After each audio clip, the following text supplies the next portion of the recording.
dear students, welcome to the online class. Third semester M.Com-ലെ investment management എന്ന് പറയുന്നൊരു സബ്ജക്റ്റാണ് നിങ്ങൾക്ക് എടുക്കാനായിട്ട് പോകുന്നത്. ഇൻവെസ്റ്റ്മെൻറ്റ് മാനേജ്മെൻറ്റ് അത് പഠിക്കുന്നതിൻ്റെ മെയിനായിട്ടുള്ള ഒബ്ജക്റ്റീവ് തന്നെ പോർട്ട്ഫോളിയോ അനാലിസിസ് ആൻഡ് സെലക്ഷൻ, ഇതിനെക്കുറിച്ച് ഡീറ്റെയിൽ ആയിട്ടുള്ളൊരു കോൺസെപ്റ്റ് കുട്ടികൾക്ക് ഉണ്ടാക്കുക എന്നുള്ളതാണ് ഇൻവെസ്റ്റ്മെൻറ്റ് മാനേജ്മെൻറ്റ് ഈ തേർഡ് സെമസ്റ്റർ M.Com-ലെ ഫിനാൻസ് സ്പെഷ്യലൈസേഷനായിട്ട് ഒരു സബ്ജക്റ്റായി കൊണ്ടുവന്നിട്ടുള്ളത്. അപ്പോൾ നമുക്കതിൽ പഠിക്കാനുള്ള മൊഡ്യൂൾസുകൾ ഓൺലി 5 മൊഡ്യൂൾസ് ആണ്. അതിൽ ഫസ്റ്റ് മൊഡ്യൂളിൽ പറയുന്നത് ഇൻവെസ്റ്റ്മെൻറ്റ് എന്ന് പറയുന്ന ടോപ്പിക്കാണ്. സെക്കൻഡ് മൊഡ്യൂളിൽ പറയുന്നത് bond investment analysis, third module equity analysis, fourth module portfolio analysis and selection, and last module portfolio management. ഏത് ടോപ്പിക് എടുത്ത് നോക്കിക്കഴിഞ്ഞാലും നമുക്കതിൽ നിന്ന് ക്ലിയർ ആണ് ഇൻവെസ്റ്റ്മെൻറ്റുമായി റിലേറ്റഡ് ആയിട്ട് വരുന്ന കുറേ കാര്യങ്ങളായിരിക്കും അതിൽ പഠിക്കാനായിട്ട് വരുന്നത്. കാരണം ഫസ്റ്റ് ചാപ്റ്ററിൽ തന്നെ ഇൻവെസ്റ്റ്മെൻറ്റിൻ്റെ കുറേ ഡീറ്റെയിൽ ആയിട്ടുള്ള കാര്യങ്ങൾ പഠിക്കാണ്ട്, എന്താണ് ഇൻവെസ്റ്റ്മെൻറ്റ്, അതിൻ്റെ നീഡ്, ബെനിഫിറ്റ് എന്താണ്, ഒബ്ജക്റ്റീവ്സ് എന്താണ്, ക്യാരക്ടറിസ്റ്റിക്സ് എങ്ങനെയാണ്, ഡിഫറെൻറ്റ് ക്ലാസ്സസ് ഓഫ് അസറ്റ്സുകൾ, different types of investment, then എങ്ങനെയാണ് ഇൻവെസ്റ്റ്മെൻറ്റ് ചെയ്ത് കഴിഞ്ഞാൽ അതിൻ്റെ റിട്ടേൺസിനെ കാൽക്കുലേറ്റ് ചെയ്യുക, അങ്ങനെ പറയുന്ന കുറേ ഡീറ്റെയിൽ ആയിട്ടുള്ള ഒരു ചാപ്റ്ററാണ് ഫസ്റ്റ് ചാപ്റ്ററിൽ വരുന്നത്.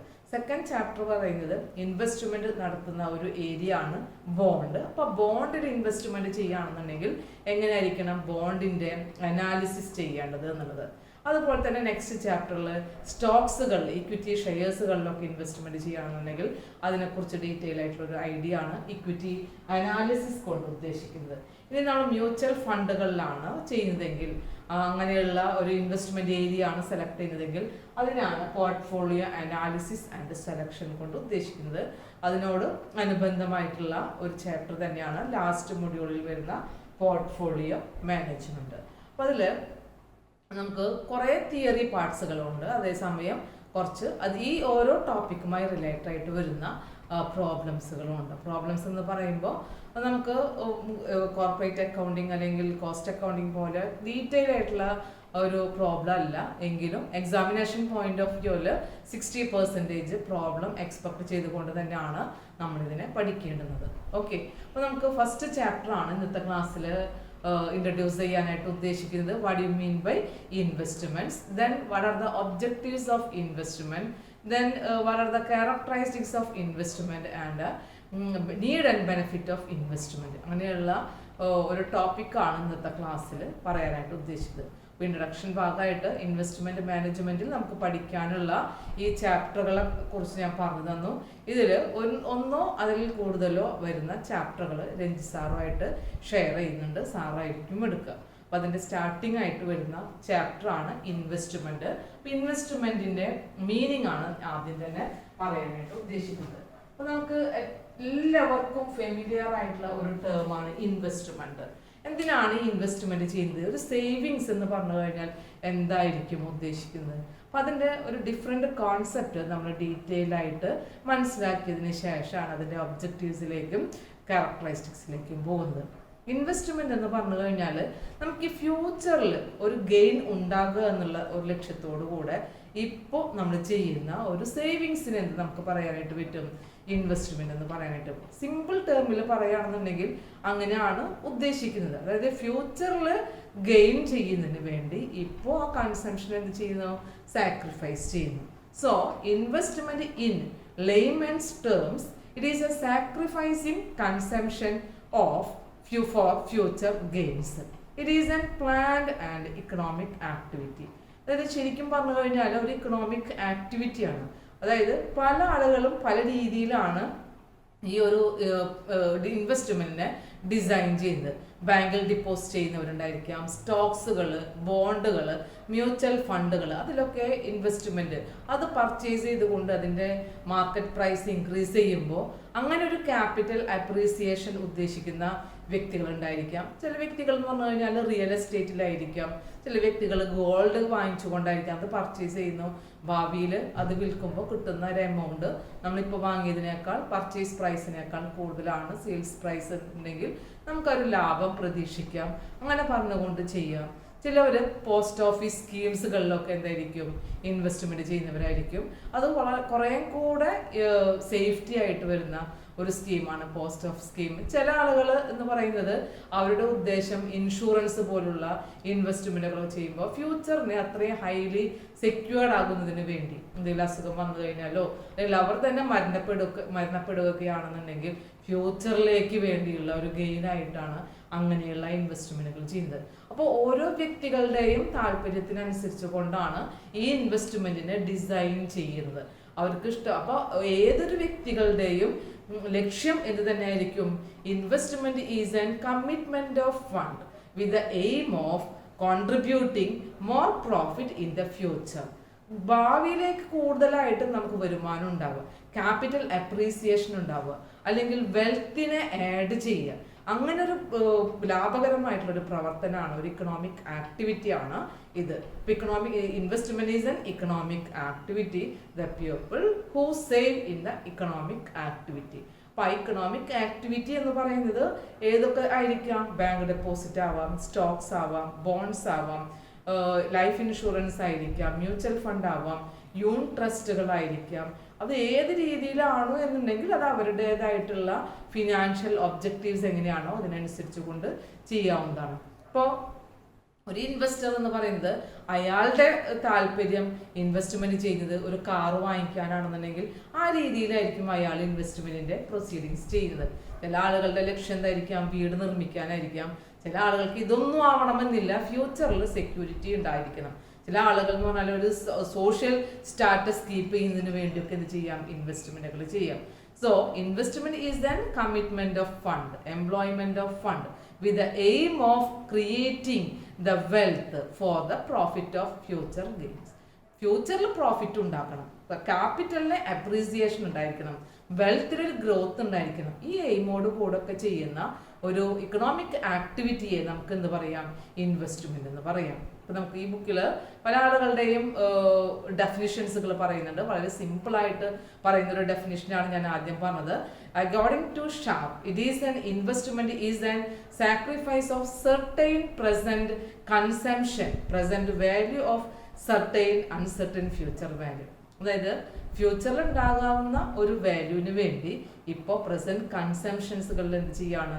ഒരു സാക്രിഫൈസിങ് ചെയ്യാണ്. അതിനെ നമുക്ക് പറയുന്നതാണ് ഇവിടുത്തെ ഇൻവെസ്റ്റ്മെന്റ് എന്ന് പറയുന്നത്. ഇപ്പൊ ഇൻവെസ്റ്റ്മെന്റിന്റെ രണ്ട് കൺസെപ്റ്റുകളുണ്ട്.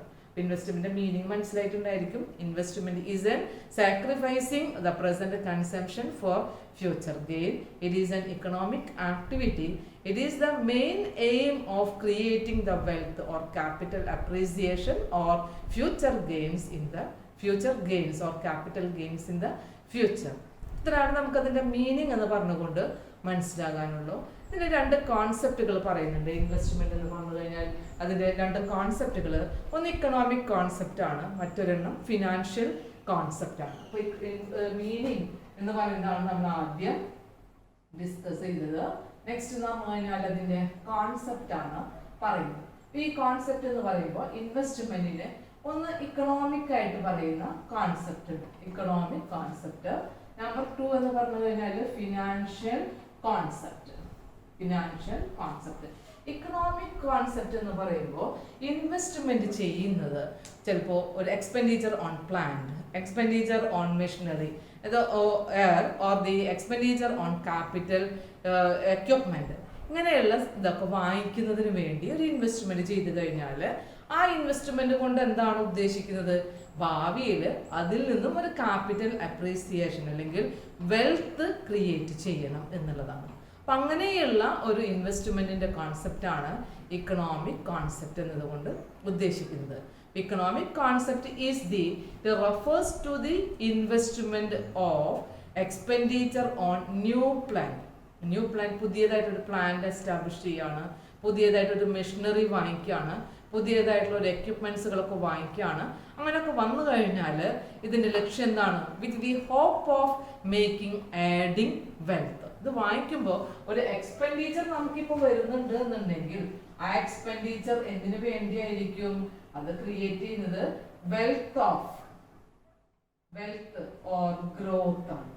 നമുക്ക് ഈ വാങ്ങിക്കുന്ന സാധനങ്ങൾക്ക് എന്തുണ്ടായിരിക്കണം, അതിൻ്റെ ഒരു ഗ്രോത്ത് ക്രിയേറ്റ് ചെയ്യണം, അല്ലെങ്കിൽ വെൽത്ത് ക്രിയേറ്റ് ചെയ്യണം. അപ്പോൾ വെൽത്ത് ഓറിയന്റഡ് ആയിട്ടുള്ള ഒരു കൺസെപ്റ്റ് ആണ് ശരിക്കും പറഞ്ഞു കഴിഞ്ഞാൽ ഇക്കണോമിക് കൺസെപ്റ്റ് എന്ന് പറയുന്നത്. അപ്പം ഇങ്ങനെയുള്ള ഇക്കണോമിക് കൺസെപ്റ്റിൽ എപ്പോഴും റിട്ടേൺ ഓൺ ഇൻവെസ്റ്റ്മെന്റ് എത്ര ആയിരിക്കും എന്ന് നോക്കിക്കൊണ്ടായിരിക്കും അത്തരത്തിലുള്ള ഇൻവെസ്റ്റ്മെന്റ് ചെയ്യുന്നത്. എന്താ റിട്ടേൺ ഓൺ ഇൻവെസ്റ്റ്മെന്റ് എന്ന് പറഞ്ഞു കഴിഞ്ഞാൽ ഇപ്പോൾ ഒരു പ്ലാൻ എസ്റ്റാബ്ലിഷ് ചെയ്യാനായിട്ട് വരുന്നത് എക്സ്പെൻഡിച്ചർ ഓൺ പ്ലാന്റ് എന്ന് പറഞ്ഞു കഴിഞ്ഞാൽ ഇപ്പൊ 1 lakhs rupees ആണ് എന്നുണ്ടെങ്കിൽ ഇതിൽ നിന്നും നമ്മൾ എക്സ്പെക്ട് ചെയ്യുന്ന റിട്ടേണിനാണെന്ന് പറയാ റിട്ടേൺ ഓൺ ഇൻവെസ്റ്റ്മെന്റ് എന്ന് പറയാം. അപ്പൊ return on investment must be more than the cost of capital. അതായിരിക്കണം ഇക്കണോമിക് ലെവലില് ഇൻവെസ്റ്റ്മെന്റ് ചെയ്യുമ്പോൾ ആ ഇൻവെസ്റ്റർ മനസ്സിലാക്കിയിരിക്കുന്നത് അയാൾ മുടക്കുന്ന മുതൽ എത്രയാണോ അതിനേക്കാൾ കൂടുതലായിരിക്കണം അതിൽ നിന്ന് കിട്ടുന്ന വരുമാനം. അതാണ് ഇവിടെ ഉദ്ദേശിക്കുന്നത്. Return on investment is more than the cost of capital. Return on investment is more than cost of capital. എത്രയാണോ ഇൻവെസ്റ്റ് ചെയ്യുന്നത് അതിനേക്കാൾ കൂടുതലായിരിക്കും അയാൾ കിട്ടുന്നത്. അതുകൊണ്ട് തന്നെ വെൽത്ത് ക്രിയേറ്റഡ് ആയിട്ട് വരുന്ന ഒരു എന്താ പറയുക കോൺസെപ്റ്റ് ആയിട്ട് എന്തിനെ നമുക്ക് മനസ്സിലാക്കാം, ഇക്കണോമിക് കോൺസെപ്റ്റിനെ മനസ്സിലാക്കാം. പക്ഷെ ഫിനാൻഷ്യൽ കോൺസെപ്റ്റ് എന്ന് പറഞ്ഞു കഴിഞ്ഞാൽ ഇതിൽ നിന്നും വ്യത്യാസമാണ്. ഫിനാൻഷ്യൽ കോൺസെപ്റ്റ് എന്ന് പറഞ്ഞു കഴിഞ്ഞാൽ ആ ഇൻവെസ്റ്റ്മെന്റ് ചെയ്യുന്നത് ഇപ്പൊ ഷെയർ വാങ്ങിക്കുകയാണ് അല്ലെങ്കിൽ ബോണ്ട് വാങ്ങിക്കുകയാണ്, ഇങ്ങനെയൊക്കെ ചെയ്തു കഴിഞ്ഞാൽ കറണ്ട് ആയിട്ട് അയാൾക്ക് എന്തുണ്ടായിരിക്കണം, ഒരു ഇൻകം കിട്ടിക്കൊണ്ടിരിക്കണം. ഓട്ടോമാറ്റിക്കലി ആ അസറ്റിന്റെ വാല്യൂ ക്യാപിറ്റൽ ഗെയിനും ഉണ്ടായിരിക്കണം. അതായത് ഫ്യൂച്ചറിൽ അതിന്റെ വാല്യൂ ഇൻക്രീസ് ചെയ്യുകയും ചെയ്യണം. അതാണ് ഈ പറയുന്ന ഫിനാൻഷ്യൽ കോൺസെപ്റ്റ് കൊണ്ട് ഉദ്ദേശിക്കുന്നത്. Financial concept of investment means it is an commitment of fund in the financial asset. Financial അസറ്റുകളിൽ എന്ത് ചെയ്യാണ്, employment or commitment of fund in financial asset. എന്താ ഫിനാൻഷ്യൽ അസറ്റ് എന്ന് പറഞ്ഞു കഴിഞ്ഞാൽ ഫിനാൻഷ്യൽ അസറ്റുകളായിട്ടുള്ള സ്റ്റോക്കുകള്, ബോണ്ടുകള്, അങ്ങനെയുള്ള അസറ്റുകളിലൊക്കെ ഇൻവെസ്റ്റ് ചെയ്യുകയാണെങ്കിൽ, ഇപ്പൊ ഷെയറിൽ ഇൻവെസ്റ്റ് ചെയ്യുകയാണെങ്കിൽ അയാൾക്ക് കിട്ടുന്ന റിട്ടേൺസ് എന്തായിരിക്കണം, ഈ ഡിവിഡൻഡ് ആയിരിക്കും. ബോണ്ടുകളിൽ ഇൻവെസ്റ്റ് ചെയ്ത് കഴിഞ്ഞാൽ അയാൾക്ക് കിട്ടുന്ന റിട്ടേൺ എന്തായിരിക്കണം, അല്ലെങ്കിൽ കിട്ടുന്ന ലാഭം എന്തായിരിക്കണം, അയാൾക്ക് ഇൻട്രസ്റ്റ് ആണ്. അപ്പൊ ഇങ്ങനെയുള്ള കറണ്ട് ആയിട്ടുള്ള ഇൻകം നേടിയെടുക്കുക, അതിന് ആ ഒരു ഒബ്ജക്റ്റീവ് ആയിരിക്കും അത് എന്തുകൊണ്ട് ഉദ്ദേശിക്കുന്നത്, ഈ എംപ്ലോയ്മെന്റ് ഓഫ് ഫണ്ട് എന്നതുകൊണ്ട് ഉദ്ദേശിക്കുന്നത്. With the hope of getting current income. Current ആയിട്ടുള്ള ഇൻകത്തിന് എന്ത് ചെയ്യണം, ഇവർക്ക് ഇൻക്രീസ് ചെയ്യണം, കറണ്ട് ഇൻകം ഇൻക്രീസ് ചെയ്യണം. അതേസമയം ഫ്യൂച്ചറിൽ എന്തും കൂടെ ഉണ്ടായിരിക്കണം, ക്യാപിറ്റൽ ഗെയിൻ കൂടെ ഉണ്ടായിരിക്കണം. ക്യാപിറ്റൽ ഗെയിൻ എന്ന് പറഞ്ഞു കഴിഞ്ഞാൽ ഇപ്പൊ മുടക്കിയ മുതലിന്റെ ലാഭം ഉണ്ടായിരിക്കണം, ക്യാപിറ്റൽ അപ്രീസിയേഷൻ കൂടെ ഉണ്ടായിരിക്കണം. ഈ ഒരു ലക്ഷ്യമാണ് ഫിനാൻഷ്യൽ കോൺസെപ്റ്റിനുള്ളത്, ക്യാപിറ്റൽ അപ്രീസിയേഷൻ. ഇതാണ് ഫിനാൻഷ്യൽ കോൺസെപ്റ്റ്. അപ്പൊ രണ്ട് കോൺസെപ്റ്റുകളാണ് നമ്മൾ മനസ്സിലാക്കേണ്ടത്, economic concept and financial concept. Economic concept എന്ന് പറഞ്ഞു കഴിഞ്ഞാൽ investment is made on the expenditure of some asset. അതിനു വേണ്ടി മുതൽ മുടക്കാണ്. അതിൽ നിന്ന് ഫ്യൂച്ചറിലായിരിക്കും നമുക്ക് ലാഭം പ്രതീക്ഷിക്കാവുന്നത്. അപ്പൊ അതിന്റെ റിട്ടേൺ ഓൺ ഇൻവെസ്റ്റ്മെന്റ് എന്തായി കഴിഞ്ഞാലും അയാൾ പ്രതീക്ഷിക്കുക എങ്ങനെ തന്നെ ആയിരിക്കും, അതിന്റെ ക്യാപിറ്റലിനേക്കാളും എക്സീഡ് ആയിരിക്കണം എന്നുള്ളതാണ്. അതേസമയം ഫിനാൻഷ്യൽ അസറ്റിൽ ഇൻവെസ്റ്റ് ചെയ്ത് കഴിഞ്ഞാൽ കറണ്ട് ഇൻകം അയാൾക്ക് കിട്ടുകയും വേണം, അഡീഷണലി എന്തും കൂടെ ഉണ്ടായിരിക്കണം, ക്യാപിറ്റൽ ഗെയിൻ കൂടെ ഇൻക്രീസ് ചെയ്യണം. അപ്പൊ നമുക്ക് ഇതിൽ നിന്നൊക്കെ മനസ്സിലായി ആക്ച്വലി ഒരു ഇൻവെസ്റ്റ്മെന്റ് എന്ന് പറഞ്ഞു കഴിഞ്ഞാൽ എന്തായിരിക്കും, ഒരു ഇക്കണോമിക് ആക്ടിവിറ്റി ആയിരിക്കും. അതിൽ നിന്നും with the aim of promoting or growing the wealth of their investment or their capital. അവർ മുടക്കിയ മുതലിന്റെ മുകളിൽ അവർക്ക് ലാഭം ഉണ്ടാവുക, ഇതാണ് അവരുടെ ആ ലക്ഷ്യം വെച്ചുകൊണ്ട് തന്നെയാണ് ചെയ്യുന്നത്. പക്ഷെ ഒരിക്കലും ഇങ്ങനെയുള്ള ഇൻവെസ്റ്റ്മെന്റുകളെ നമുക്ക് എന്തായിട്ട് പറയാനായിട്ട് പറ്റില്ല, ഒരു സ്പെക്കുലേഷൻ ആണെന്നോ ഗാംബ്ലിംഗ് ആണെന്നോ പറയാനായിട്ട് പറ്റില്ല. ഇൻവെസ്റ്റ്മെന്റുകൾ എപ്പോഴും ലോങ് ടേം പോയിന്റ് ഓഫ് വ്യൂവിൽ ആയിരിക്കും ചെയ്യുന്നത്. ഒരു ഷോർട്ടർ പീരീഡിൽ പെട്ടെന്ന് ലാഭം ഉണ്ടാകുക എന്നുള്ളതാണ് എന്തുകൊണ്ട് ഉദ്ദേശിക്കുന്നത്, സ്പെക്കുലേഷൻ ആൻഡ് ഗാംബ്ലിംഗ് പോലുള്ള ആക്ടിവിറ്റീസുകൾ കൊണ്ട് ഉദ്ദേശിക്കുന്നത്. അപ്പൊ അതൊരു ഫിനാൻഷ്യൽ പ്ലാൻ തന്നെ ആണെന്നുണ്ടെങ്കിലും അതിൽ നിന്നും വളരെ ഡിഫറെന്റ് ആയിട്ടുള്ള എൻറ്റയർലി ഡിഫറെന്റ് ആയിട്ടുള്ള ഒരു ഡെഫിനിഷനാണ് ഏതിന് മനസ്സിലാക്കേണ്ടത്, ഇൻവെസ്റ്റ്മെന്റിന് മനസ്സിലാക്കേണ്ടത്. ഇനി നമുക്കിതിൽ നിന്ന് നോക്കാനുള്ളത് എന്താണ് ഇൻവെസ്റ്റ്മെന്റിന്റെ ഒബ്ജക്റ്റീവ്സ് എന്നുള്ളതാണ്. ഇൻവെസ്റ്റ്മെന്റ് ഒരു ചെയ്യുന്നത് നമുക്കറിയാം ഒരു പ്ലാൻഡ് ആയിട്ടുള്ള ഡിസിഷൻ ആണ് അല്ലെ. അത് commitment of fund in the expenditure on or in the commitment of financial asset ആണ് with the aim of increasing the value of the asset or accumulating the capital of the profit. അപ്പം ഇങ്ങനെയുള്ള ഒരു ഇൻവെസ്റ്റ്മെന്റിന്റെ objectives എന്താണെന്നുള്ളത് വളരെ കൃത്യമായിട്ട് നമ്മൾ മനസ്സിലാക്കിയിരിക്കണം. First one പറയുന്നത് റിട്ടേൺ ആണ്. അപ്പം അതിന്റെ ഓരോ പോയിന്റുകളും മനസ്സിലാക്കാനായിട്ട് ഞാൻ ഇവിടെ എഴുതുന്നുണ്ട്. എന്താണ് ഒബ്ജക്റ്റീവ്സ് എന്ന് പറയുന്നത്? ഒബ്ജക്റ്റീവ്സ്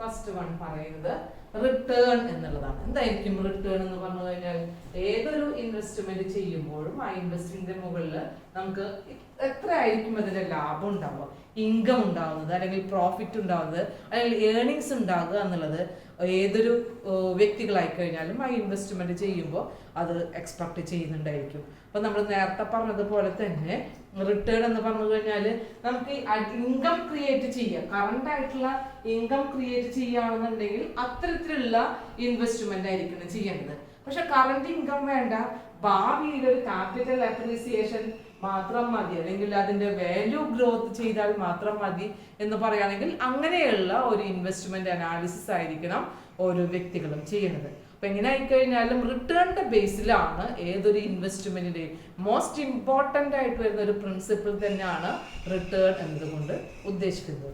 നമ്പർ 2 എന്ന് പറയുന്നത് ഇതിന്റെ ഒരു ഒബ്ജക്റ്റീവ് റിസ്ക് ആണ്. നമുക്ക് ഏതൊരു ഇൻവെസ്റ്റ്മെന്റിന്റെയും മെയിൻ മോട്ടോ എന്ത് തന്നെ ആയിരിക്കണം? മിനിമം റിസ്കിൽ മാക്സിമം റിട്ടേൺസ് ആണ്. മിനിമം റിസ്ക് ഉണ്ടായിരിക്കണം, അതേസമയം മാക്സിമം റിട്ടേൺ ഉണ്ടായിരിക്കണം. അപ്പൊ റിസ്ക് ഫ്രീ ആയിട്ട് വരുന്ന റിസ്ക് ഫ്രീ ആയിട്ട് വരുന്ന ഇൻവെസ്റ്റ്മെന്റ്സുകൾ ഏതാണോ എന്നുള്ളത് അനാലിസിസ് ചെയ്തുകൊണ്ടാണ് ഏതൊരു ഇൻവെസ്റ്റ്മെന്റ് പ്രപ്പോസൽസുകളെയും ആക്സെപ്റ്റ് ചെയ്യണോ റിജക്ട് ചെയ്യണോ എന്നുള്ളത് ഇൻവെസ്റ്റർ ഡിസൈഡ് ചെയ്യുന്നത്. അപ്പൊ നമുക്കറിയാം റിസ്ക്കും റിട്ടേണും തമ്മിൽ റിലേറ്റഡ് ആണ് അല്ലെ, കോറിലേറ്റഡ് ആണ്. Risk and return trade off എന്ന് നമ്മൾ പഠിച്ചിട്ടുണ്ടായിരിക്കും. Risk and return trade off എന്താണ് ഉദ്ദേശിക്കുന്നത്? Risk and return trade off എന്ന് പറഞ്ഞു കഴിഞ്ഞാല് റിസ്ക് എത്രമാത്രം ഇൻക്രീസ് ചെയ്യുന്നുണ്ടോ അതിനനുസരിച്ച് കൊണ്ട് എന്ത് ചെയ്യും? റിട്ടേൺസും ഇൻക്രീസ് ചെയ്യും. അതായത് higher the risk higher the returns എന്നുള്ളതാണ്. എത്രമാത്രം നമുക്ക് റിസ്ക് അഫോർഡബിൾ ആകുന്നുണ്ടോ അത്രയും നമുക്ക് പ്രോഫിറ്റിനെ എന്ത് ചെയ്യാനായിട്ട് പറ്റും? എക്സ്പെക്ട് ചെയ്യാനായിട്ട് പറ്റും. പക്ഷെ നമുക്ക് റിസ്ക് ഒന്നും എടുക്കണ്ട, പക്ഷെ നമുക്കുള്ള ഇൻകം മതി എന്നുണ്ടെങ്കിൽ റിസ്ക് ഫ്രീ ആയിട്ടുള്ള ഒരു ഇൻവെസ്റ്റ്മെന്റ് പ്രപ്പോസൽസുകളാണ് എടുക്കുന്നത്. എങ്കിലും ഒരു ഇൻവെസ്റ്റ്മെന്റ് ഒരു ഒബ്ജക്റ്റീവാണ് റിസ്ക് എന്ന് പറയുന്നത്.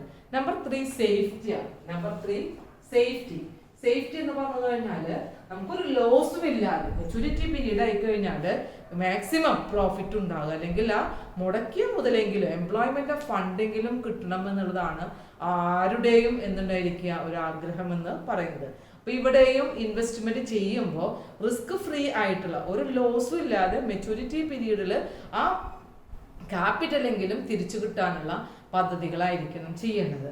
അപ്പൊ റിട്ടേൺ ഓൺ ക്യാപിറ്റൽ നമ്മൾ ശ്രദ്ധിക്കേണ്ടത് തന്നെയാണ്. അതേപോലെ തന്നെയാണ് അതിന്റെ റിസ്ക് ഫ്രീയും അതേപോലെ തന്നെയാണ് സേഫ്റ്റിയും എന്ന് പറയുന്നത്. 4th പോയിന്റ് എന്ന് പറഞ്ഞു കഴിഞ്ഞാൽ ഗ്രോത്ത് ആണ്. 4th പോയിന്റ് ഗ്രോത്ത് ആണ്. നമുക്ക് ഇൻവെസ്റ്റ്മെന്റ് എന്ന് പറഞ്ഞു കഴിഞ്ഞാൽ ഫ്യൂച്ചറിൽ റിട്ടേൺസ് എക്സ്പെക്ട് ചെയ്യുന്നതാണ് അല്ലെ. അതായത് പ്രസന്റില് നമ്മളൊരു സാക്രിഫൈസിങ് ആണ് ഫോർ ഫ്യൂച്ചർ ഗെയിൻസ് ആണ്. അപ്പൊ ആ ഫ്യൂച്ചറിൽ ഗെയിൻസ് കിട്ടണമെന്നുണ്ടെങ്കിൽ നമുക്ക് അതിലൊരു ഗ്രോത്ത് ആണ് എക്സ്പെക്ട് ചെയ്യുന്നത്. ആ ഗ്രോത്ത് എന്ന് പറഞ്ഞു കഴിഞ്ഞാൽ മോസ്റ്റ് ഇമ്പോർട്ടന്റ് ആണ്. ഒരു ഇൻവെസ്റ്റ്മെന്റ് ഇമ്പോർട്ടന്റ് ആയിട്ടുള്ള ഒരു പ്രിൻസിപ്പിൾ എന്ന് പറഞ്ഞു കഴിഞ്ഞാൽ തന്നെ എന്താണ്?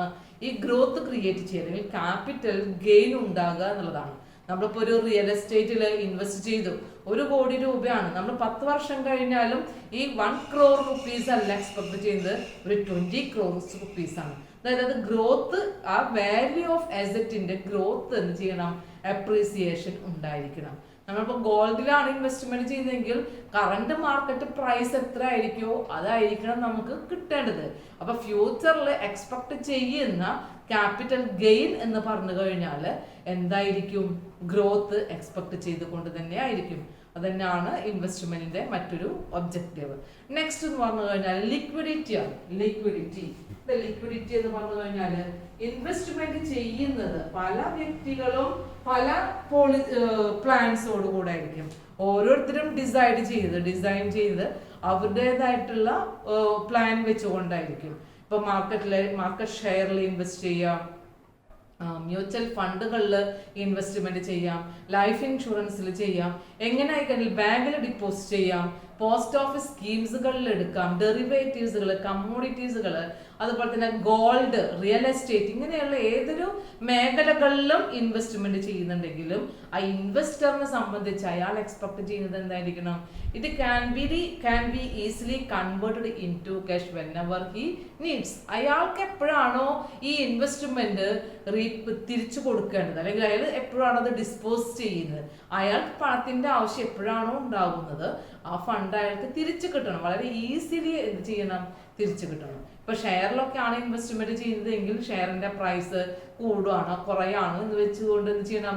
വെയിറ്റ് ചെയ്യേണ്ടതായിട്ട് വരും. പക്ഷെ ഒരു ഗോൾഡിലാണ് ഇൻവെസ്റ്റ് ചെയ്യുന്നതെങ്കിൽ അപ്പോൾ കൊണ്ടുപോയി അയാൾക്ക് പ്രൈസ് കൂടുകയാണെന്നുണ്ടെങ്കിൽ അത് എന്ത് ചെയ്യാം? വിൽപ്പന നടത്താം. അപ്പൊ ലിക്വിഡിറ്റി എന്ന് പറയുന്ന ആ ഒരു കോൺസെപ്റ്റും ലിക്വിഡ് ആയിട്ടുള്ള ഇൻവെസ്റ്റ്മെന്റുകളിൽ അയാൾ ഇൻവെസ്റ്റ് ചെയ്യാനായിട്ട് ശ്രമിക്കുന്നു എന്നുള്ളതും ലിക്വിഡിറ്റി അയാളുടെ ഒരു നീഡാണ് എന്നുള്ളതുമാണ് ഇതിന്റെ മറ്റൊരു വശമായിട്ട് പറയുന്നത്. നെക്സ്റ്റ് പറയുന്നത് ട്രാൻസ്ഫറബിലിറ്റി ആണ്. ഫിഫ്ത്ത് പോയിന്റ് പറയുന്നത് ട്രാൻസ്ഫറബിലിറ്റി. അല്ല, സിക്സ്ത് പോയിന്റ് ട്രാൻസ്ഫറബിലിറ്റി എന്ന് പറഞ്ഞു കഴിഞ്ഞാൽ ഈ പറയുന്ന ഓരോ ഐറ്റംസുകളിലും നമ്മൾ പല ടൈപ്പിലുള്ള ഇൻവെസ്റ്റ്മെന്റ് ഓൾട്ടർനേറ്റീവ്സുകളുണ്ട്. ഇതിലൊക്കെ നമ്മൾ ഇൻവെസ്റ്റ് ചെയ്ത് കഴിഞ്ഞാലും മിനിമം ആയിട്ടുള്ള പ്രൊസീജിയറിലൂടെ എന്ത് ചെയ്യാൻ പറ്റണം? ട്രാൻസ്ഫർ ചെയ്യാനായിട്ട് പറ്റണം. അതായത് ഇതിപ്പോൾ ഞാൻ ഗോൾഡിൽ ഇൻവെസ്റ്റ് ചെയ്തു, ഷെയറിൽ ഇൻവെസ്റ്റ് ചെയ്തു, ഈ ഇൻവെസ്റ്റ്മെന്റ് എനിക്ക് ഡിസ്പോസ് ചെയ്യുകയാണെന്നുണ്ടെങ്കിൽ അതിന് ഒരു കോംപ്ലിക്കേറ്റഡ് ആയിട്ടുള്ള ഒരു പ്രൊസീജിയർ ആണ് എന്നുണ്ടെങ്കിൽ അത് വളരെ ഡിഫിക്കൽട്ടി ആയിരിക്കും ഒരു ഇൻവെസ്റ്ററെ സംബന്ധിച്ച്. അപ്പോൾ വളരെ സിമ്പിളായിട്ട് ലീഗലായിട്ടുള്ള പ്രൊസീജിയേഴ്സ് സിമ്പിൾ ആയിക്കൊണ്ട് stamp duty, paper work, less paper work ആയിട്ട് കൊണ്ട് മിനിമം പ്രൊസീജിയറിൽ എന്ത് ചെയ്യാനായിട്ട് പറ്റണം? ഇൻവെസ്റ്റ്മെന്റ് ഡിസ്പോസ് ചെയ്യാനായിട്ട് കഴിയുന്നു. So that is the transferability. Next പറയുന്നത് ടാക്സ് എക്സെംഷൻ. ടാക്സ് എക്സെംഷൻ എന്ന് പറയുന്നത് ഒരു ഇമ്പോർട്ടന്റ് ആയിട്ട് വരുന്ന ഒബ്ജക്റ്റീവാണ്. ടാക്സ് എക്സെംഷൻ എന്ന് പറഞ്ഞു കഴിഞ്ഞാൽ ഇപ്പൊ നമ്മള് ഇൻട്രസ്റ്റ് ഓൺ ടാക്സ് ഉണ്ട്, അതുപോലെ തന്നെ ക്യാപിറ്റൽ ഗെയിന്റെ മുകളിൽ ടാക്സ് കൊടുക്കേണ്ടതായിട്ട് വരും. പല കേസുകളിലും ഇൻവെസ്റ്റ്മെന്റ് സ്ട്രാറ്റജി അഡോപ്റ്റ് ചെയ്യുന്നത് തന്നെ പല ആളുകളും എന്തിനു വേണ്ടിയായിരിക്കും? ടാക്സിന്റെ കൺസിഡറേഷൻ കിട്ടാനായിരിക്കും. ഒരു എംപ്ലോയി എന്ന് പറഞ്ഞു കഴിഞ്ഞാൽ എംപ്ലോയിയുടെ സാലറി എന്ന് പറഞ്ഞു കഴിഞ്ഞാൽ സാലറി യൂസ് ചെയ്യുന്നുണ്ട്, അയാളുടെ എംപ്ലോയ്മെന്റ് ഫണ്ടിന് ചില എക്സംഷൻസുകളുണ്ട്.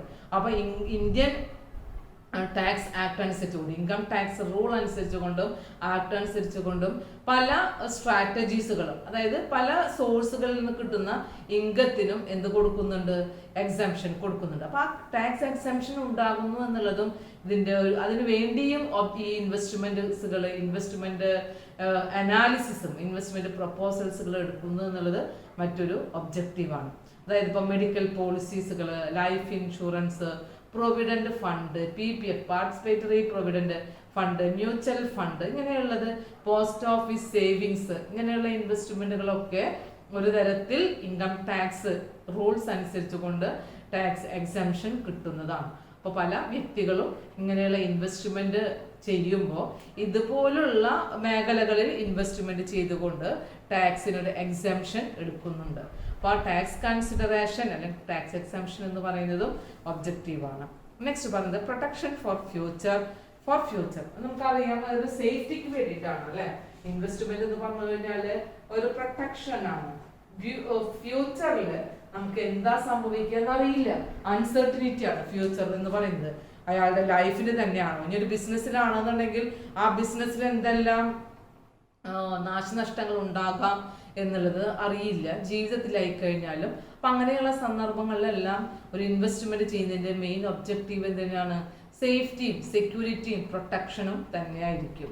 That is the protection for future. Another one, hedge against inflation. എന്താ ഇൻഫ്ലേഷൻ എന്ന് പറഞ്ഞു കഴിഞ്ഞാൽ നമുക്ക് മാറിക്കൊണ്ടിരിക്കുന്ന കാലഘട്ടങ്ങൾക്ക് അനുസരിച്ചുകൊണ്ട് പ്രൈസ് ലെവൽസുകളിലൊക്കെ ഇത് സംഭവിച്ചുകൊണ്ടിരിക്കുന്നതാണ് ഇൻക്രീസിങ് വന്നുകൊണ്ടിരിക്കുകയാണ്. അപ്പോൾ ഒരു തരത്തിൽ ഈ പ്രൈസ് ലെവൽസുകളൊക്കെ ഇൻക്രീസ് ചെയ്യുമ്പോൾ നമ്മുടെ വാല്യൂ ഇൻക്രീസ് ചെയ്യുന്നുണ്ടെങ്കിൽ, ആസറ്റിൻ്റെ വാല്യൂ ഇൻക്രീസ് ചെയ്യുമ്പോൾ, വാല്യൂ ഇൻക്രീസ് ചെയ്യുന്നതിന് വേണ്ടി തന്നെയാണ് ഇൻവെസ്റ്റ്മെന്റ് ചെയ്യുന്നത്. ഒരു തരത്തിൽ ഈ പറയുന്ന ഇൻഫ്ലേഷൻ പ്രൈസ് ലെവൽ ഇൻക്രീസ് ചെയ്ത് കഴിഞ്ഞാലും വാല്യൂ ഇൻക്രീസ് ചെയ്യുന്നത് കൊണ്ട് അതിൽ നിന്നുണ്ടാകാവുന്ന നഷ്ടസാധ്യതയ്ക്ക് ഒരു പരിധി വരെ ഹെഡ്ജ് ചെയ്യാനായിട്ട് സഹായകമാകുന്നതാണ് investment. So investment gives protection against the hedging or inflation loss. Next എന്ന് പറഞ്ഞു കഴിഞ്ഞാൽ fulfilment of social esteem needs ആണ്. അപ്പോൾ ഇവിടെ നമ്മൾ പറയുന്ന 8th പോയിന്റ് എന്ന് പറഞ്ഞു കഴിഞ്ഞാൽ ഹെഡ്ജിങ് ആണ്. Hedging inflation. 9th പോയിന്റ് പറയുന്നത് self esteem, self status etcetera. ചില ആളുകളൊക്കെ ഇൻവെസ്റ്റ്മെന്റ് ചെയ്യുന്നത് ഇൻവെസ്റ്റേഴ്സിന്റെ അവരുടെ ഫാമിലി സെക്യൂരിറ്റിയും അങ്ങനൊക്കെ അതിനൊക്കെ ലീഡ് ചെയ്യാന്ന് പറഞ്ഞു കഴിഞ്ഞാൽ സെൽഫ് എസ്റ്റീം, സെൽഫ് സ്റ്റാറ്റസ് അല്ലെങ്കിൽ സോഷ്യൽ ഫുൾഫിൽമെന്റ് എന്നിവയ്ക്ക് വേണ്ടിയാണ്. അപ്പോൾ ഇത്രയൊക്കെയാണ് നമുക്ക് ഇതിന്റെ മെയിൻ ഒബ്ജക്റ്റീവ്സ് ആയിട്ട് പറയാനുള്ളത്. വളരെ സിമ്പിൾ ആയിട്ടുള്ള കുറച്ച് പോയിന്റ്സുകളാണ്, നമുക്ക് എല്ലാവർക്കും അറിയാവുന്നതാണ്. ഒരു ഇൻവെസ്റ്റ്മെന്റ് എന്ന് പറയുന്ന കോൺസെപ്റ്റ് മനസ്സിലാക്കി കഴിഞ്ഞാൽ അതിൽ നിന്നെല്ലാം നമുക്ക് മനസ്സിലാകാവുന്ന ചില പോയിന്റ്സുകളാണ് ഇവിടെ ഒബ്ജക്റ്റീവ്സ് ആയിട്ട് പറഞ്ഞിട്ടുള്ളത്. ഇനി നമുക്ക് പഠിക്കേണ്ടത് ഇതിന്റെ ക്യാരക്ടറൈസ്റ്റിക്സുകളാണ്. ഒരു ഇൻവെസ്റ്റ്മെന്റ് എന്ന് പറഞ്ഞു കഴിഞ്ഞാൽ എന്തായിരിക്കും ആ ഇൻവെസ്റ്റ്മെന്റ് കൊണ്ട് അതിന്റെ സ്പെഷ്യലായിട്ട് വരുന്ന ഫീച്ചേഴ്സ് എന്നുള്ളത്. ഓക്കെ, നമുക്ക് അതിലേക്ക് പോകാം. Okay, next let's discuss about the characteristics of investment for all type of investment. ഒരു ഇൻവെസ്റ്റ്മെന്റ് മാത്രമല്ല, പല തരത്തിലുള്ള ഇൻവെസ്റ്റ്മെന്റുകൾ ചെയ്യുമ്പോൾ നമ്മൾ കഴിഞ്ഞ ടോപ്പിക്കിൽ ഏതൊക്കെ ടൈപ്പിലുള്ള ഇൻവെസ്റ്റ്മെന്റുകൾ ഓൾട്ടർനേറ്റീവ്സുകൾ ഉണ്ടെന്ന് പറഞ്ഞു. അതിലൊക്കെ ചെയ്തു കഴിഞ്ഞാലും അതിനെല്ലാം കോമൺ ആയിട്ട് വരുന്ന ക്യാരക്ടറിസ്റ്റിക്സ് അല്ലെങ്കിൽ സ്പെഷ്യൽ ഫീച്ചേഴ്സുകളാണ് ഇവിടെ പറയുന്നത്. Number 1, expected return. Expected return എന്ന് പറഞ്ഞു കഴിഞ്ഞാൽ അയാൾ കിട്ടുന്ന overall profit of the investment from different sector. ഒരാൾ ഇൻവെസ്റ്റ്മെന്റ് ചെയ്യുന്നുണ്ടെങ്കിൽ ആ ഇൻവെസ്റ്റ്മെന്റുകളിൽ നിന്നും അയാൾക്ക് കിട്ടുന്ന റിട്ടേൺസ് എത്രയാണോ എന്നുള്ളത് അയാൾ എന്ത് ചെയ്യുന്നുണ്ട്, എക്സ്പെക്ട് ചെയ്യുന്നതാണ്. അത് അയാൾക്ക് അനലൈസ് ചെയ്യാനായിട്ട് കഴിയും. അപ്പോൾ ഈ റിട്ടേൺസ് എന്ന് പറഞ്ഞു കഴിഞ്ഞാൽ ഒരു ഓവറോൾ പ്രോഫിറ്റ് ആണ് അല്ലേ. ഈ പ്രോഫിറ്റ് എന്ന് പറഞ്ഞു കഴിഞ്ഞാൽ മാക്സിമൈസ് ചെയ്യണമെന്നുണ്ടെങ്കിൽ, ഹയർ ആയിട്ട് വരുന്ന റിട്ടേൺസ് കിട്ടണമെന്നുണ്ടെങ്കിൽ എങ്ങനെ ആയിക്കഴിഞ്ഞാലും നമ്മൾ ആദ്യം പഠിക്കുന്ന റിസ്ക് റിട്ടേൺ തിയറി അവിടെ എന്തായാലും വരും. കാരണം എപ്പോഴൊക്കെയാണോ റിസ്ക് എഫോർഡ് ചെയ്യേണ്ടതായിട്ട് വരുന്നത്, higher the risk higher the returns ആണ്. അപ്പോൾ ഇവിടെ എക്സ്പെക്റ്റഡ് റിട്ടേൺ എന്ന് പറഞ്ഞു കഴിഞ്ഞാൽ ഒരാൾ ഷെയറിൽ ഇൻവെസ്റ്റ് ചെയ്ത് കഴിഞ്ഞാൽ അയാൾക്ക് ഡിവിഡൻഡ് മാത്രമേ കിട്ടുള്ളൂ അല്ലേ. അപ്പോൾ ആ ഡിവിഡൻഡ് എന്ന് പറഞ്ഞു കഴിഞ്ഞാലോ അയാൾ കമ്പനിയുടെ ആ ആനുവൽ പീരീഡിൽ ഉണ്ടാകുന്ന ഒരു പ്രോഫിറ്റിൽ നിന്നാണ് ബോർഡ് ഓഫ് ഡയറക്ടേഴ്സ് എന്ത് നൽകുന്നത്, ഡിവിഡൻഡ് നൽകുന്നത്. ഒരാൾ ബോണ്ടിലാണ് ഇൻവെസ്റ്റ് ചെയ്തതെങ്കിൽ ആ ബോണ്ടിന്റെ മുകളിൽ അയാൾക്ക് കിട്ടുന്നത് ഇൻട്രസ്റ്റ് ആയിരിക്കും അല്ലേ. അപ്പോൾ ആ ഇൻട്രസ്റ്റ് എന്ന് പറഞ്ഞു കഴിഞ്ഞാൽ മിനിമം അല്ലെങ്കിൽ ഫിക്സഡ് റേറ്റ് ഓഫ് ആയിട്ടുള്ള ഒരു ഇൻകം ആയിരിക്കും അയാൾക്ക് കിട്ടുന്നത്. അപ്പൊ എത്രയാണോ റിട്ടേൺസ് എന്ന് പറയുന്നത് അതിൽ എക്സ്പെക്ട് ചെയ്യുന്നതാണ്. അപ്പൊ എക്സ്പെക്ട് ചെയ്യുന്ന റിട്ടേൺസിനെ മാക്സിമൈസ് ചെയ്യണമെന്നുണ്ടെങ്കിൽ അയാൾ റിസ്ക്കും കൂടെ ഏറ്റെടുക്കേണ്ടതായിട്ട് വരും. എങ്ങനെ ആയിക്കഴിഞ്ഞാൽ ഇൻവെസ്റ്റ്മെന്റിൽ നിന്നും അയാൾ എന്തായാലും ഓരോ ഇൻവെസ്റ്റ്മെന്റും ചെയ്യുന്നത്, the investment is the commitment of fund or employment of fund with the objective of the promoting their income, their wealth, their profit. Okay, next പറഞ്ഞു കഴിഞ്ഞാൽ നമ്പർ 2 റിസ്ക് ആണ്. നമ്മൾ നേരത്തെ പറയുന്ന സെയിം പോയിന്റിലേക്ക് തന്നെയാണ് ഇവിടെയും പറയുന്നത്. റിസ്ക് റിലേറ്റഡ് ആണ്. ഇപ്പോഴും ഏതൊരു ഇൻവെസ്റ്റ്മെന്റ് എന്ന് പറഞ്ഞു കഴിഞ്ഞാലും പോസിബിലിറ്റി ഓഫ് ദ ലോസ് ഉണ്ടാവാം അല്ലേ. നമുക്ക് ആ കിട്ടാവുന്ന റിട്ടേൺസുകളിൽ ഒരു വേരിയേഷൻ ഉണ്ടാകാം. ആ വേരിയേഷനാണ് ഇവിടെ റിസ്ക് എന്നത് പറയുന്നത്. ആ പോസിബിലിറ്റി ഹയർ ആണോ ലോവർ ആണോ എന്നുള്ളതാണ്. പല ഇൻവെസ്റ്റ്മെന്റുകൾക്കും അതെന്തായിരിക്കാം, റിസ്ക് ഫ്രീ ആവാം. ചില ഇൻവെസ്റ്റ്മെന്റുകൾക്ക് നമ്മൾ കൂടുതൽ എക്സ്പെക്ട് ചെയ്യുന്ന റിട്ടേൺസ് ഉണ്ടെങ്കിൽ അതിന് ഹയർ റിസ്ക് ആയിരിക്കാം. അപ്പൊ റിസ്ക് എന്ന് പറയുന്നത് എന്തായിരിക്കാം, എല്ലാ തരത്തിലുള്ള ലോസുകളും സംഭവിക്കാൻ സാധ്യത ഉള്ളതാണ് എന്നുള്ളത് നമ്മൾ ഏതൊരു ഇൻവെസ്റ്റ്മെന്റ് ചെയ്യുമ്പോഴും കരുതിയിരിക്കേണ്ടതാണ്. Okay, that is the risk. Number 3, stability of income. Stability of income എന്ന് പറഞ്ഞു കഴിഞ്ഞാൽ നമുക്ക് ഒരു ഇൻകത്തിനെ എക്സ്പെക്ട് ചെയ്യാനായിട്ട് പറ്റും. Stability of income. ഇപ്പൊ ഷെയറിൽ ഇൻവെസ്റ്റ് ചെയ്ത ഒരു വ്യക്തിയാണെന്നുണ്ടെങ്കിൽ അയാൾക്ക് ഡിവിഡൻഡ് കിട്ടാം. ഇപ്പൊ ബാങ്ക് ഡിപ്പോസിറ്റ് ചെയ്ത ഒരു വ്യക്തിയാണെന്നുണ്ടെങ്കിൽ അയാൾക്ക് എന്ത് കിട്ടാം, ഒരു ഇൻട്രസ്റ്റ് കിട്ടാം. ബോണ്ടിൽ ഇൻവെസ്റ്റ് ചെയ്ത പറ്റിയാണെങ്കിൽ അങ്ങനെ കിട്ടാം. അപ്പോൾ ഒരു ഇൻകത്തിൻ്റെ ഒരു സ്റ്റെബിലിറ്റി, കൃത്യമായിട്ടൊരു വരുമാനം കിട്ടുമെന്ന് പറയുന്ന ഒരു എക്സ്പെക്ടേഷൻ ഇതിലൂടെ ഉണ്ടായിരിക്കും, ഒരു ഇൻവെസ്റ്റ്മെൻറ്റിലൂടെ ഉണ്ടായിരിക്കും. അപ്പോൾ ഒരു ആഡിക്വേറ്റ് ആൻഡ് സ്റ്റേബിൾ ആയിട്ടുള്ള ഒരു ഇൻകം ക്രിയേറ്റ് ചെയ്യാനായിട്ട് പറ്റുമെന്നുള്ളതാണ് ഇവിടുത്തെ നെക്സ്റ്റ് ഫീച്ചറായിട്ട് പറയുന്നത്. ഫോർത്ത് വൺ പറയുന്നത് liquidity or marketability. Liquidity or marketability.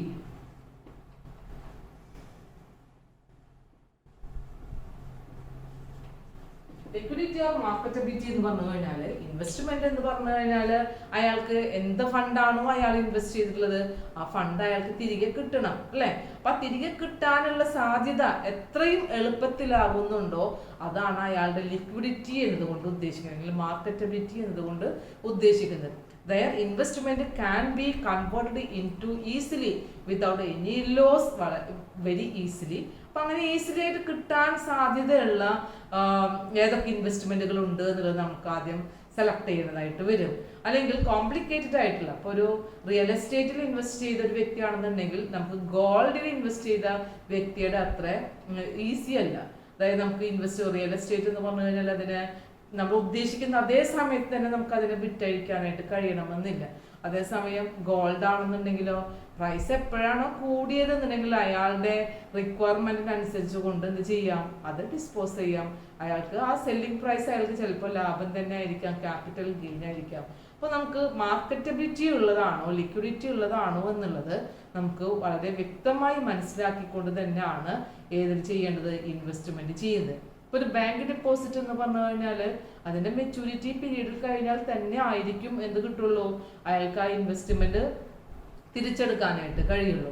അതേസമയം ഒരു ഷെയർ ആണെന്നുണ്ടെങ്കിലോ ഷെയർ പ്രൈസുകൾ എത്രയാണോ മാർക്കറ്റിൽ ഇപ്പോൾ കറണ്ട് മാർക്കറ്റ് പ്രൈസ് ആയിട്ട് നിൽക്കുന്നത് അതിനനുസരിച്ച് കൊണ്ട് അയാൾക്ക് അത് എന്ത് ചെയ്യാം, സെയിൽ ചെയ്യാം. അപ്പം അങ്ങനെയുള്ള മാർക്കറ്റബിലിറ്റി ആൻഡ് ലിക്വിഡിറ്റി എന്ന് പറയുന്ന ഒരു ഫീച്ചറും ഇൻവെസ്റ്റ്മെന്റുമായി റിലേറ്റഡ് ആയിട്ട് വരുന്നതാണ്.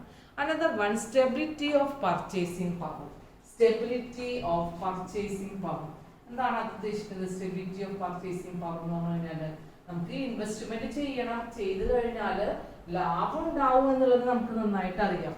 പ്രോഫിറ്റ് ഉണ്ടാവും, അല്ലെങ്കിൽ ക്യാപിറ്റൽ അപ്രീസിയേഷൻ ഉണ്ടാവാം, അല്ലെങ്കിൽ നമ്മുടെ അസറ്റിന്റെ വാല്യൂ ഗ്രോത്ത് ഉണ്ടാവാം, ക്രിയേറ്റ് ചെയ്യാം. അങ്ങനെയൊക്കെ ചെയ്യും എന്നുള്ളത് ഇൻവെസ്റ്റ്മെന്റിന്റെ ഒരു ലക്ഷ്യമാണ്, അല്ലെങ്കിൽ ഇൻവെസ്റ്റ്മെന്റിന്റെ ഒരു പ്രത്യേകത തന്നെയാണ്. പക്ഷെ അയാൾക്ക് പർച്ചേസിങ് പവർ ഉണ്ടാവണം, അല്ലെ? ഹയർ ആയിട്ടുള്ള റിട്ടേൺസ് കിട്ടണം എന്ന് പ്രതീക്ഷിക്കുന്ന ഏതൊരു ഇൻവെസ്റ്റ്മെന്റ് ഓൾട്ടർനേറ്റീവും അയാൾക്ക് എന്ത് ചെയ്യണം പറ്റണമെന്നില്ല, പർച്ചേസ് ചെയ്യാനായിട്ട് പറ്റണമെന്നില്ല. അതായത് റിയൽ എസ്റ്റേറ്റിൽ ഇൻവെസ്റ്റ് ചെയ്ത് കഴിഞ്ഞാൽ ഭാവിയിൽ വൻ ലാഭം ഉണ്ടാകാം, പക്ഷെ ഗോൾഡിൽ ഇൻവെസ്റ്റ് ചെയ്ത് കഴിഞ്ഞാൽ കുറേയും കൂടെ റിസ്ക്കിയാണ്. പക്ഷെ അയാൾക്ക് ഇൻവെസ്റ്റ് ചെയ്യാനുള്ള പർച്ചേസിങ് പവർ അയാൾക്ക് ഉണ്ടോ എന്നുള്ളത് നോക്കിക്കൊണ്ട് തന്നെയാണ് എന്ത് ചെയ്യാൻ പറ്റുള്ളൂ, ഇൻവെസ്റ്റ്മെന്റ് പ്രപ്പോസൽസുകളെ സെലക്ട് ചെയ്യാനായിട്ട് പറ്റുള്ളൂ. അപ്പോൾ പർച്ചേസിങ് പവറിൻ്റെ ഒരു സ്റ്റെബിലിറ്റി അയാൾ എന്ത് ചെയ്യണം, മനസ്സിലാക്കിക്കൊണ്ടായിരിക്കണം ഏതൊരു ഇൻവെസ്റ്റ്മെന്റ് പ്രപ്പോസൽസുകളെയും എന്ത് ചെയ്യേണ്ടത്, തിരഞ്ഞെടുക്കേണ്ടത്. അത് മാത്രമല്ല പ്രൈസ് ലെവൽസുകൾ, ഇൻഫ്ലേഷൻ ഉണ്ടാവോ, മാർക്കറ്റ് പ്രൈസിൽ എന്തായിരിക്കും അതിനുള്ള ഡിമാൻഡ് വരാനായിട്ട് ഉദ്ദേശിക്കുന്നത്, ഇതെല്ലാം ഒന്ന് ശ്രദ്ധിച്ചുകൊണ്ടായിരിക്കണം ഇൻവെസ്റ്റ്മെന്റ് ചെയ്യേണ്ടത്. അങ്ങനെയുള്ള ഒരു പ്രത്യേകത കൂടെ എന്തിനുണ്ട്, ഈ പറയുന്ന ഇൻവെസ്റ്റ്മെന്റിനുണ്ട് എന്നുള്ളതാണ് പറയുന്നത്.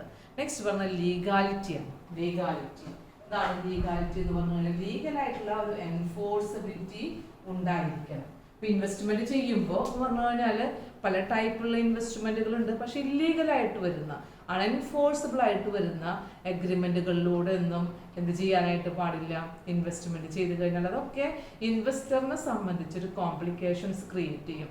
കൂടുതൽ റിസ്ക് ആണ് ഉണ്ടാവുന്നത്. നമ്മൾ ഉദ്ദേശിച്ചതിനേക്കാൾ ലാഭത്തിനേക്കാൾ വലിയ നഷ്ടം, അത് മാത്രമല്ല വളരെയധികം നമ്മുടെ ഭാവിയിൽ കോംപ്ലിക്കേഷൻസുകൾ ക്രിയേറ്റ് ചെയ്യാനുള്ള സാധ്യതകളുണ്ട്. ഇല്ലീഗലായിട്ടുള്ള ആക്ടുകളിലൂടെ അല്ല ഇൻവെസ്റ്റ്മെന്റ് ചെയ്യേണ്ടത്. ഇപ്പം നമ്മൾ ഷെയറുകളിലൊക്കെയാണ് ഇൻവെസ്റ്റ്മെന്റ് ചെയ്യുന്നതെങ്കിൽ ആ ഷെയറുകളിലൊക്കെ ഇൻവെസ്റ്റ് ചെയ്യുന്നതിന് ഷെയർ മാർക്കറ്റിനെ കൺട്രോൾ ചെയ്യുന്ന റെഗുലേറ്ററി ബോഡി ഉണ്ട്, സെബി എന്ന് പറയുന്നത്.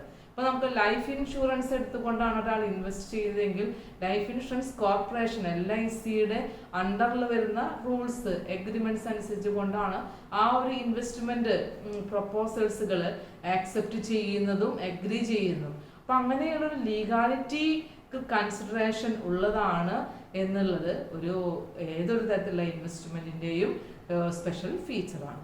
നെക്സ്റ്റ് പറഞ്ഞു കഴിഞ്ഞാൽ ടാക്സ് കൺസിഡറേഷൻ ആണ്. ടാക്സ് കൺസിഡറേഷൻ എന്ന് പറയുമ്പോൾ നമ്മൾ നേരത്തെ ടാക്സ് എക്സെംഷൻ പറഞ്ഞിട്ടുണ്ടായിരുന്നു. അതായത് ഒബ്ജക്റ്റീവ്സ് ഓഫ് ഇൻവെസ്റ്റ്മെന്റിൽ ടാക്സ് എക്സെംഷൻ ഉണ്ട്. അപ്പൊ അതേപോലെ തന്നെ ഒരു ടാക്സ് കൺസിഡറേഷൻ പറയുന്നത് തന്നെയാണ് ഏതില് ഇവിടുത്തെയും ഇൻവെസ്റ്റ്മെന്റിന്റെ പ്രത്യേകത എന്ന് പറഞ്ഞു കഴിഞ്ഞാൽ ടാക്സ് കൺസിഡറേഷൻ ഉണ്ട്. അതായത് ഇപ്പോൾ പ്രൊവിഡന്റ് ഫണ്ടിൽ ഇൻവെസ്റ്റ് ചെയ്യാണ്, അല്ലെങ്കിൽ ലൈഫ് ഇൻഷുറൻസിൽ ഇൻവെസ്റ്റ് ചെയ്യുന്ന ഒരാളാണ്, അല്ലെങ്കിൽ ക്യാപിറ്റൽ ആയിട്ടുള്ള ഗെയിൻസുകൾ ഇൻട്രസ്റ്റ് കിട്ടുന്ന മേഖലകളിലൊക്കെ ചെയ്യുകയാണെന്നുണ്ടെങ്കിൽ അതിനൊക്കെ ഇൻകം ടാക്സ് ആക്ട് അനുസരിച്ച് കൊണ്ട് ചില കൺസിഡറേഷൻസുകളുണ്ട്. അപ്പം അങ്ങനെയുള്ള സ്ട്രാറ്റജീസുകളൊക്കെ ഫോളോ ചെയ്തുകൊണ്ട് എന്ത് ചെയ്യാം, ഇൻവെസ്റ്റ്മെന്റ് ചെയ്യാം എന്നുള്ളതും ഏതൊരു തരത്തിലുള്ള ഇൻവെസ്റ്റ്മെന്റിന്റെയും പ്രത്യേകതകളാണ്. ഇപ്പം ടാക്സ് കൺസിഡറേഷൻ ഉള്ളതാണ് income from investment, income from capital gain, income from salary, ഇങ്ങനെയുള്ള ഐറ്റത്തിനൊക്കെ ടാക്സിന്റെ കൺസിഡറേഷൻ ഉണ്ട്, ടാക്സ് എക്സംഷൻ ഉണ്ട്. അപ്പൊ അതൊക്കെ നോക്കിക്കൊണ്ടും എന്ത് ചെയ്യാം, ഇൻവെസ്റ്റ്മെന്റ് ചെയ്യാം. ഇത്രയാണ് നമുക്ക് ഇതിൽ പറയാനുള്ളൂ, ക്യാരക്ടറിസ്റ്റിക്സിൽ പറയാനുള്ളൂ. ഇനി വളരെ സിമ്പിൾ ആയിട്ട് നമ്മൾ നേരത്തെ പഠിച്ച ക്യാരക്ടറിസ്റ്റിക്സും അതുപോലെ തന്നെ അതിന്റെ ഒബ്ജക്റ്റീവ്സും അതൊക്കെ ക്ലബ് ചെയ്തുകൊണ്ട് നമ്മൾ പഠിക്കാൻ പോകുന്ന ഒരു ടോപ്പിക്കാണ് need and benefit of the investment. Need and benefit. Investment need and benefit എന്ന് പറഞ്ഞു കഴിഞ്ഞാൽ നമുക്കറിയാം ഫസ്റ്റ് വൺ ഇൻകം തന്നെയാണ് അല്ലെ. ഇൻകം എന്ന് പറഞ്ഞു കഴിഞ്ഞാൽ നമുക്ക് ഒരു സ്റ്റേബിൾ ആയിട്ടുള്ള ഇൻകം ആണോ, അല്ലെങ്കിൽ റെഗുലർ ആയിട്ട് വരുന്ന ഒരു ഇൻകം ആണോ, അതേസമയം ക്യാപിറ്റൽ അപ്രീസിയേഷൻ ആണോ, ഫ്യൂച്ചർ ഗെയിൻ ആണ്, ഇതൊക്കെ നോക്കിക്കൊണ്ടാണ് എന്ത് ചെയ്യുന്നത്, ഇൻവെസ്റ്റ്മെന്റ് ചെയ്യുന്നത്. അപ്പോൾ ഇൻവെസ്റ്റ്മെന്റ് മോസ്റ്റ് ഇമ്പോർട്ടൻ്റ് ആയിട്ടുള്ള ഒരു ബെനിഫിറ്റ് എന്ന് പറഞ്ഞു കഴിഞ്ഞാൽ അതിൽ നിന്നും ക്യാപിറ്റൽ അപ്രീസിയേഷൻ ക്രിയേറ്റ് ചെയ്യാം, വെൽത്ത് ജനറേറ്റ് ചെയ്യുന്നു, അല്ലെങ്കിൽ മോസ്റ്റ് പ്രോഫിറ്റബിൾ ആയിട്ടുള്ള ഒരു ഏരിയ ആയിട്ട് തന്നെ നമുക്ക് ഇൻവെസ്റ്റ്മെന്റിനെ കരുതാം. അതിന്റെ ഇൻവെസ്റ്റ്മെന്റ് ചെയ്യാൻ ഉദ്ദേശിക്കുന്ന ഒരു വ്യക്തി ആ ഇൻകം കിട്ടുന്നതിന്റെ ലെവൽ എത്രയാണോ അതിനനുസരിച്ച് കൊണ്ട് റിസ്ക് എടുക്കാൻ തയ്യാറാണെന്നുണ്ടെങ്കിൽ അയാൾക്ക് ഹയർ ആയിട്ടുള്ള റിട്ടേൺസ് തന്നെ ആയിരിക്കും കിട്ടുന്നത്. റിസ്ക് ഫ്രീ ആയിട്ടുള്ളതാണെന്നുണ്ടെങ്കിൽ അയാൾക്ക് കിട്ടുന്ന ഒരു ഇൻകം എന്ന് പറയുന്നത് നഷ്ടസാധ്യതകളൊന്നും ഇല്ലാത്ത രീതിയിൽ റെഗുലർ ആയിട്ടുള്ള ഒരു ഇൻകം ആയിരിക്കാം അയാൾ എക്സ്പെക്ട് ചെയ്യുന്നത്. എങ്ങനെ ആയിക്കഴിഞ്ഞാലും anyway the investment is the current returns or additional returns അല്ലെ additional income to the investment. Next risk factor ആണ് അല്ലെ. റിസ്ക് ഫാക്ടർ എന്ന് പറഞ്ഞു കഴിഞ്ഞാൽ നമുക്ക് ഏത് ടൈപ്പിലുള്ള ഇൻവെസ്റ്റ്മെന്റ് ആയി കഴിഞ്ഞാലും ഹയർ റിട്ടേൺസ് കിട്ടുന്നുണ്ടെങ്കിൽ ഹയർ റിസ്ക് എടുക്കേണ്ടതായിട്ട് വരും. അപ്പൊ നമുക്ക് റിസ്ക് റിട്ടേൺ അതിന്റെ ട്രേഡ് ഓഫ് അല്ലെങ്കിൽ റിസ്ക് റിട്ടേൺ തമ്മിലുള്ള റിലേഷൻഷിപ്പ് നോക്കിക്കൊണ്ട് ഏതാണ് ഹൈ റിസ്ക് ഉള്ളത്, ഏതിൽ നിന്നാണ് റിസ്കിനെ അഫോർഡ് ചെയ്ത് കഴിഞ്ഞാലും ഏത് പ്രോഫിറ്റബിലിറ്റി ഉള്ള പ്രൊപ്പോസൽസുകൾ ഓൾട്ടർനേറ്റീവ് ആയിട്ട് വരുന്ന ഇൻവെസ്റ്റ്മെന്റ് ഓപ്ഷൻസുകൾ സെലക്ട് ചെയ്യാമെന്നുള്ളതൊക്കെ നമുക്ക് ചെയ്തുകൊണ്ട് അനാലിസ് ചെയ്തുകൊണ്ട് എന്ത് ചെയ്യാം, ഇൻവെസ്റ്റ്മെന്റ് ചെയ്യാം. അപ്പൊ അതൊരു ഇൻവെസ്റ്റ്മെന്റ് വലിയൊരു ബെനിഫിറ്റ് ആണ്. അതായത് നല്ല റിസ്ക് ഉള്ളതാണെന്നുണ്ടെങ്കിലും പ്രോഫിറ്റ് നമുക്ക് കിട്ടുമെന്നുണ്ടെങ്കിൽ നഷ്ടസാധ്യതകളൊക്കെ മനസ്സിലാകാൻ കഴിയുന്ന ഒരു ഇൻവെസ്റ്റ്മെന്റ് പ്രൊപ്പോസൽസുകളാണെങ്കിൽ അത് ആക്സെപ്റ്റ് ചെയ്യാം. അപ്പൊ റിസ്ക് ഫാക്ടറിനെ കൺസിഡർ ചെയ്തുകൊണ്ട് തന്നെയാണ് ഇൻവെസ്റ്റ്മെന്റ് ചെയ്യുന്നത് എന്നുള്ളതാണ് ഇവിടെ മനസ്സിലാക്കേണ്ടത്. അനദർ വൺ ക്യാപിറ്റൽ അപ്രീസിയേഷൻ ആണ്. ക്യാപിറ്റൽ അപ്രീസിയേഷൻ എന്ന് പറയുമ്പോൾ നമ്മൾ നേരത്തെ പറഞ്ഞ ഗ്രോത്ത് തന്നെയാണ് ഉദ്ദേശിക്കുന്നത്. ഗ്രോത്ത് എന്ന് പറയുമ്പോൾ ഫ്യൂച്ചറിൽ നമ്മുടെ എന്താണ് ഇൻവെസ്റ്റ്മെന്റ് ചെയ്തിട്ടുള്ളത് ആ ക്യാപിറ്റലിന്റെ മുകളിൽ കോസ്റ്റ് ഓഫ് ക്യാപിറ്റലിന്റെ മുകളിൽ ഉണ്ടാവുന്ന അപ്രീസിയേഷൻ, റിട്ടേൺ ഓൺ ഇൻവെസ്റ്റ്മെന്റിൽ കിട്ടുന്ന എക്സ്പെക്ട് ചെയ്യുന്ന റിട്ടേൺസിന്റെ ഹൈ ആയിട്ട് വരുന്ന റിട്ടേൺസ് എത്രയാണോ that is the capital appreciation. അപ്പോൾ വെൽത്ത് ഇൻവെസ്റ്റർ എന്ന് പറഞ്ഞു കഴിഞ്ഞാൽ ആ ഇൻവെസ്റ്ററുടെ ഏതൊരു ക്യാപിറ്റലിന്റെ മുകളിലും ആ വെൽത്ത് എന്ത് ചെയ്യണം, ക്രിയേറ്റ് ചെയ്യണം, ജനറേറ്റ് ചെയ്യണം. വെൽത്ത് ഓറിയന്റഡ് ആയിരിക്കണം ഇൻവെസ്റ്റ്മെന്റ് എന്ന് പറയുന്നത്. ഓക്കെ, അപ്പോൾ അങ്ങനെയുള്ള ഇൻവെസ്റ്റ്മെന്റുകൾ ഇപ്പൊ ലോങ് ടേം ആയിട്ട് വരുന്ന ഇൻവെസ്റ്റ്മെന്റ് പ്രൊപ്പോസൽസുകളൊക്കെ അങ്ങനെ തന്നെയാണ്. ഇപ്പൊ ഷെയറിൽ ഇൻവെസ്റ്റ് ചെയ്ത് കഴിഞ്ഞാൽ, റിയൽ എസ്റ്റേറ്റിൽ ഇൻവെസ്റ്റ് ചെയ്ത് കഴിഞ്ഞാലൊക്കെ ക്യാപിറ്റൽ അപ്രീസിയേഷൻ തന്നെയാണ് അതിനെ അതുകൊണ്ട് എക്സ്പെക്ട് ചെയ്യുന്നത്. നെക്സ്റ്റ് എന്ന് പറഞ്ഞാൽ ഫിനാൻഷ്യൽ സെക്യൂരിറ്റി. ഫിനാൻഷ്യൽ സെക്യൂരിറ്റി എന്ത് തന്നെ വന്നു കഴിഞ്ഞാലും ഒരു ഇൻവെസ്റ്റ്മെന്റ് കൊണ്ട് എക്സ്പെക്ട് ചെയ്യുന്നുണ്ട്.